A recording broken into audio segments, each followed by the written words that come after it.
Bali may tanggap tayong Power Arc ng brand, model PA300. Ganito yung itsura. Yan.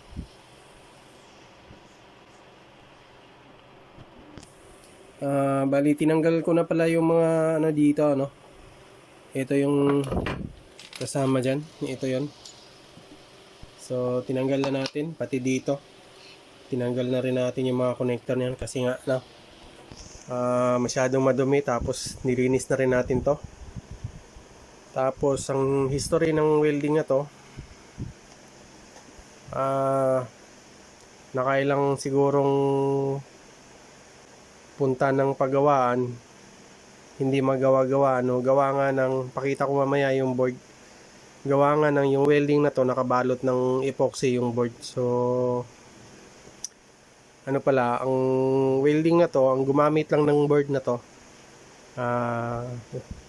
base sa mga experience ko, dalawa pa lang nakikita kong gumamit ng board nito. Isa si Kobe Weld at saka isa si PA300 Power Arc. So alam niyo na yung Kobe Weld, yun yung waterproof na welding machine. So gumamit din si Power Arc ng ng ganoong board. Tapos balik tayo dito. So ito na yung ito na yung board ni PA300. Yan kita nyo naman nakabalot ng epoxy lahat yan. Kaya tinawag na waterproof na welding machine to. Tapos dito, yan, tinanggal natin yung mga epoxy na paunti-unti hanggang makita natin yung mga parts na yan. So maging aware lang kayo doon na huwag niyong bibiglain yung mga pagtatanggal ng epoxy, kasi nga madadamay yung ibang parts pagka binilisan niyo at saka pagka wala kayong pasyensya. Kaya unti-unti lang hanggang makita niyo yung mga parts na yan. So ang naman natin,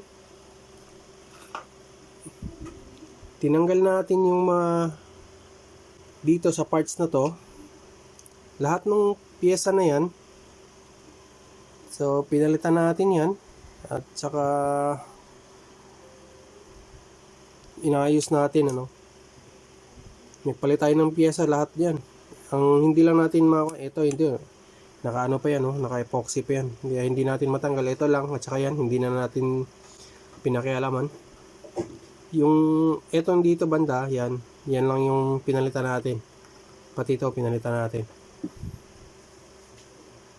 Kaya naman yung ibang technician na nakakatanggap nito umaayaw, gawa nga ng lahat ng parts na yan nakabalot ng epoxy yan. Napakahirap gawin, time consuming lalo.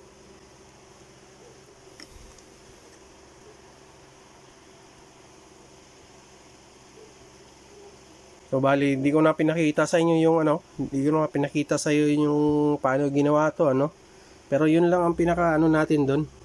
Kasi yung welding na to, walang power nung dumating sa atin. Gawa nga ng siguro masyado nang matagal na naghahanap yung customer na kung sinong gagawa hanggang napunta sa atin yung welding na to. Kaya ako naman kabisado ko yung circuit ng power supply nito. Pati yung mga dito, meron din tayong dyan. Kaso nga lang, pagka dyan tayo, re-repair pa rin man yung welding. Kaso nga lang medyo matagal-tagal kasi nga unti-unti nating tanggalin yung mga epoxy hanggang makita natin yung mga parts na yan. Pati yung PWM. So bali ngayon, magte-testing tayo nito gamit yung 110 transformer muna. Para kung sakasakali, hindi natin masisira yung Kung nagtatanong kayo ba't 110 gagamitin ko, pang startup lang kung gagana yung kung gagana to at saka kung gagana ba yung welding, at saka may makita ba tayong may makita ba tayong output dito gamit yung 110 transformer. Pagka meron so saka natin isasaksak ng 220. Baka magtataka kayo kung gagana ba siya ng 110, gagana. Kaso nga lang medyo mahina. Pero ang purpose lang natin doon, para may mamonitor lang tayong output dito.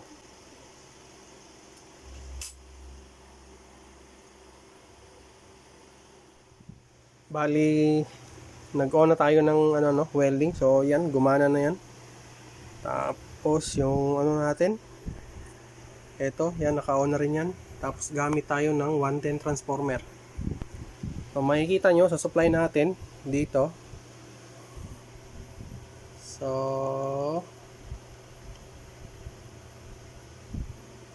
supply natin is nasa 135 volts lang. Yan. So 110 yan. O napagana natin. Tapos ngayon naman magsusuka tayo ng output kung meron ba. So dito. Yan. Tapos ito. Yan o, meron tayong 33 volts na output. So ito, gumana naman. Yan, hanggang 300. 302. So ganyan. So bali okay na yung unit natin. So patayin muna natin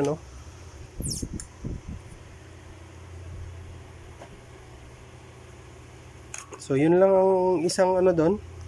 Sa mga ganitong klaseng welding, ang karaniwang trouble ng mga ganito, ayaw mag-power.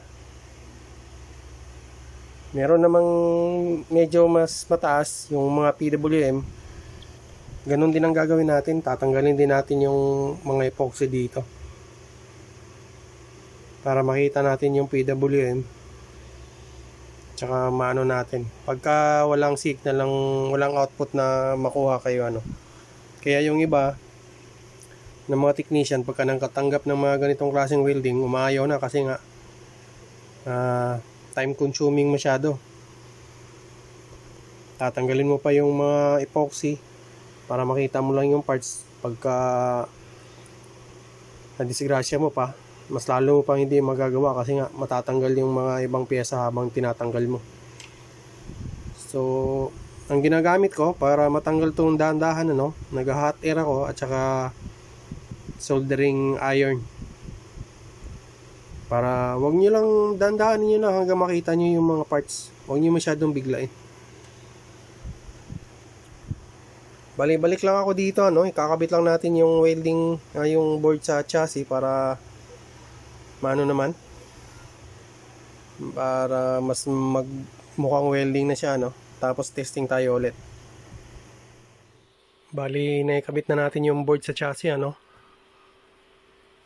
gawin lang natin ito, testing lang natin to sa 220 na ipa-plug in natin tapos mag-monitor lang tayo ng out. Naglagay na tayo dito ng tester kung hanggang ilan ba yung output voltage ang nilalabas nito. Pero nung dati, nung sinukat natin ng 110 ang gamit natin, so nasa 33 volts.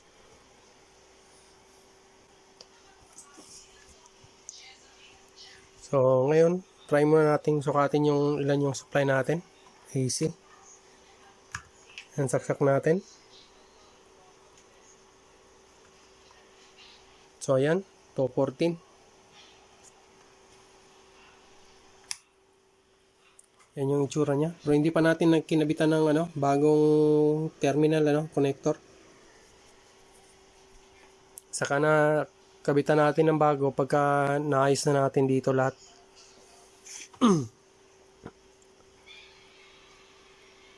So bali sasaksak na natin to. Tapos dito off muna natin. Yan. Tapos on natin to. Yan.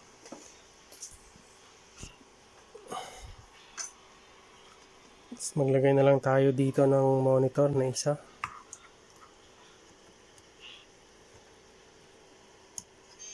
Yan.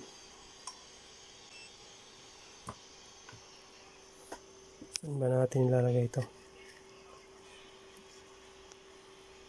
So bali ganyan.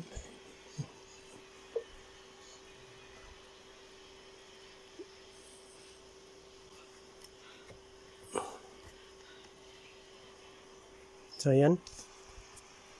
So ngayon, ano natin, papaanda rin natin. So on na natin to, kung iilaw na ba yung ano natin, display natin. So ito na. So ayan. Tapos 60 volts, sakto. So ayan. Nakita na, ayos na.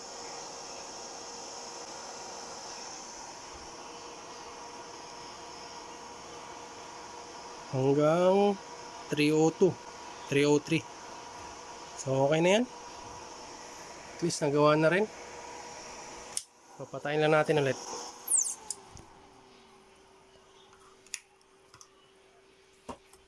So bali sasarado na natin to. Lalagyan na rin natin ng sealant yan. I-close na natin yung tinanggal nating mga epoxy. So balik lang ako ano.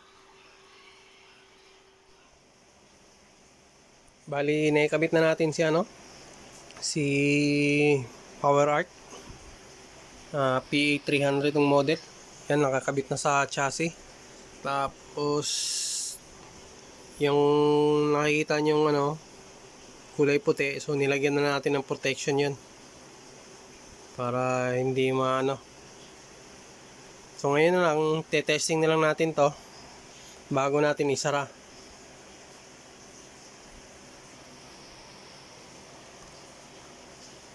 So on natin yung welding. Yan, extension, ito na. So ayan, tapos pumitik na rin yung relay. Kasi ito na yung ano natin, voltage output natin 61.6. So nag test natin hanggang saan? Hanggang 303 amperes. So ayan. So okay na yung ano natin. Yung board na to, dalawa yung sa pagkakaalam ko lang at saka sa repair ko pa lang na experience, dalawa pa lang ang gumamit ng board nito. Patayin muna natin. Isa si Kobe Wild at saka isa din si ano, si PowerArc. Yung mga welding na ganito supposed to be disposable na kasi to, kasi mahirap talagang gawin to na mga ganito eh. Pero minsan naman kasi kung hindi lang nagmamadali si customer at saka hindi madalian yung repair, kaya naman natin gawin. Pero pagka nagmamadali, aayawan natin kasi nga time consuming repair tong mga ganitong klaseng welding. Balot na balot ng epoxy yan. Ito yung welding na ina-advertise na ninolubog sa tubig. Pagkatapos malubog, testing ma-welding, nagwe-welding naman. Kaso sa pagkakataong ito, hindi ko lang alam kung pwede pang ilubog yan kasi ano, hindi na masyadong silyado yan eh. Baka may ibang awang pa sa ano natin pagkakalagay natin ng mga ano na yan.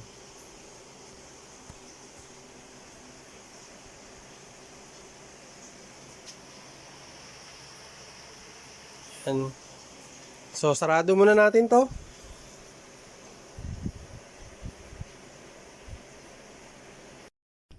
Bali andito na sa labas si PA300 ano. So testing na natin tong ano, welding.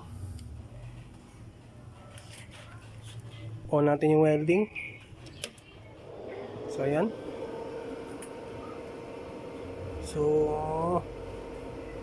yan, testing natin.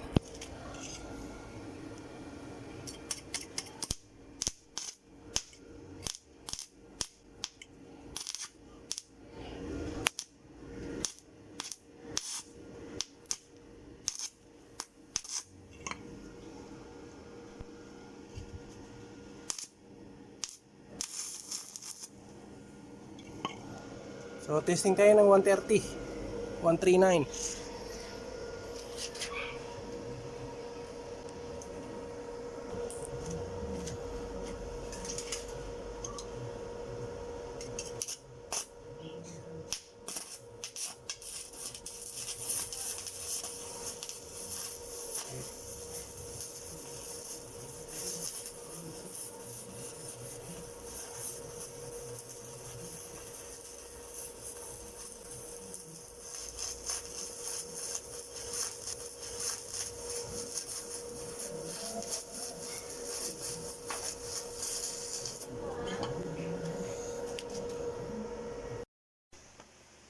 Bali, balik tayo dito sa loob, ano?